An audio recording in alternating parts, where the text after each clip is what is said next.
What's going on, fam? So I'm out here at my old spot, getting bombarded by aminals and all kinds of stuff out here, but wanted to do the official review on the XP Pro Prickle Grip. So I got the Prickle Grip and I have the aggressive mainspring housing, and I have had the Prickle Grip now for almost a month, but I was waiting on the aggressive mainspring housing before I did the full review on this thing, because I wanted to make sure that I gave you guys everything. And I think, truth be told, where I am, wow.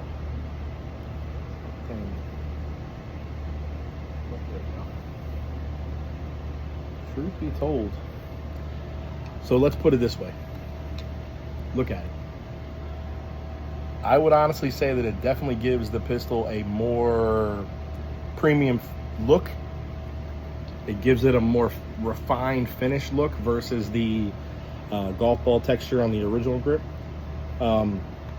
Is the texture more aggressive? Yes. Does it benefit you like you would expect? Me, no. And what I mean by that is that the majority of my grip here is felt on the front of the grip right here underneath the trigger guard, the mainspring housing, and the magwell. That's where the majority of my physical grip is coming into play with this, particular pistol and the setup with the size of my hands. I do feel the texture on the prickle part on my fingertips, just a tad, on the wraparound right here, but I barely feel it on my palm on this side, or on my like right here on the top of the palm on the other side. So what I was expecting from the texture is not what I'm getting. And personally, I feel like that's just my grip. It's the way I hold the pistol. It has nothing to do with the grip itself. Like, obviously, if you look at any other 1911, 2011 grip that's out there, they're all going to have a very similar structure in terms of where that texture lies, right? And this is primarily just my hand placement and the way in which I personally hold the pistol. For $250, which is what the grip goes for, another, I think, $35 for the aggressive mainspring housing, so we're just under $300 for the whole grip. I would buy it for aesthetics. Is it that much better from a grip perspective? For me, no. And that could be totally different for you, because it's more based on like I said, it's more based on my physical grip angle and the way that I hold on to the pistol, that I simply just I don't feel the texture where I expect it to, right? Whereas the golf ball style grip on the golf ball style texture on the original grip is smoother. There's not a big difference, in my honest opinion, between either one from the way it feels in my hand. Now, I will say this, that on my original grip on this pistol, the front of the grip itself underneath the trigger guard was not as aggressive textured. It was smoother. The grip on my black and bronze pistol is just like this. Same exact texture, but it's the standard golf ball style grip on the other side. So I'm assuming at some point they updated the front of the grip under the trigger guard to give it a little bit more texture. Now, looking at the two,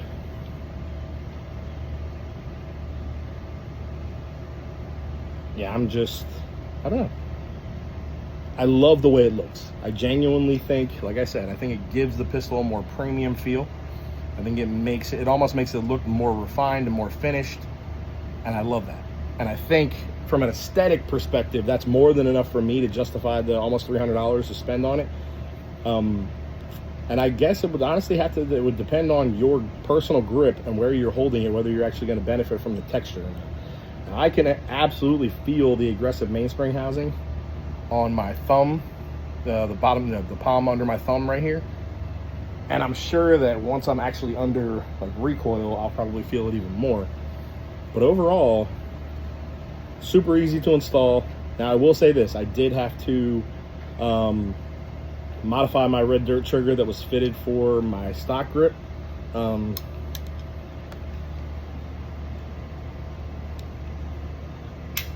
And it wasn't just a simple swap over from the original grip into this one.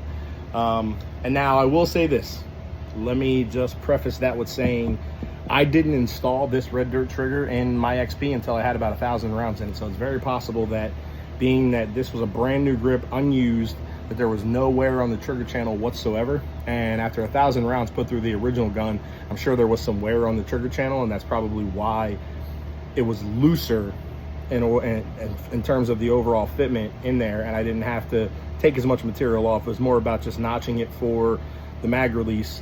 But on this one, being that it was brand new, unused, had never been fired, I'm assuming that I had to take off a little bit more material simply because the channel was tighter, because it was brand new. Wasn't a ton. It took me about 10 minutes, you know, it was right. And the funny part is normally where I have to take material off of these things is right around the trigger bow. I mean, the trigger shoe itself, on the edges of the bow where the trigger shoe comes into contact. On this one, I had to take it off on the edges. The rounded parts, as it goes into the trigger channel itself, was where it was actually tighter on this grip. Once I got that smoothed out and good to go, it was fine. It's functioning absolutely perfectly. Drop the mag.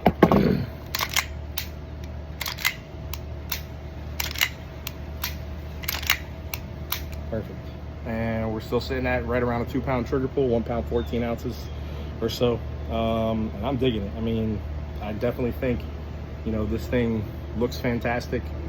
You know, obviously, like I said, I really do believe that that grip gives it a more premium, sophisticated feel. And you know, we've got the dual ports on this bad girl, and the sky blue or sea blue Cerakote on the slide. Finish that look up with the mag inserted, and she's a beauty. So this is my original. It's got about 4,500 rounds through it now, and I mean, it's been virtually flawless. I've had, I think, 5 total issues with it out of 4,500 rounds. I had 2 stovepipes in the very beginning. I had a failure to go back in, a failure to feed, and then once I started playing with springs, I had a couple of failures to go back in the battery. Once I got that situated and put in the 10-pound recoil spring, it's ran flawlessly, even with the competition extractor, which this has the Aftec style sprung extractor that is actually self-tuning. And with the 10-pound recoil spring, this thing is ran flawlessly. I've had 0 issues with it whatsoever. So yeah, definitely a formidable platform. Loving the look of the grip overall. You know, like I said, I definitely feel like it gives it a more premium, sophisticated feel. And do I think it's worth the $250 for the grip and then the extra $35, $40 if you want to get the aggressive mainspring housing? Absolutely. The mainspring housing is definitely more beneficial in the grip perspective for me, but I just love the way the grip looks overall. Super easy to install. You know, if you've done a grip before, no fitting was required to get the grip to fit the gun. It literally went right on, tightened right down, no issues. The only thing, like I said, is because my red dirt trigger is a custom unit for this gun, I did have to clearance the red dirt trigger a little bit to get it to work. But other than that, ready to rock and roll. Later.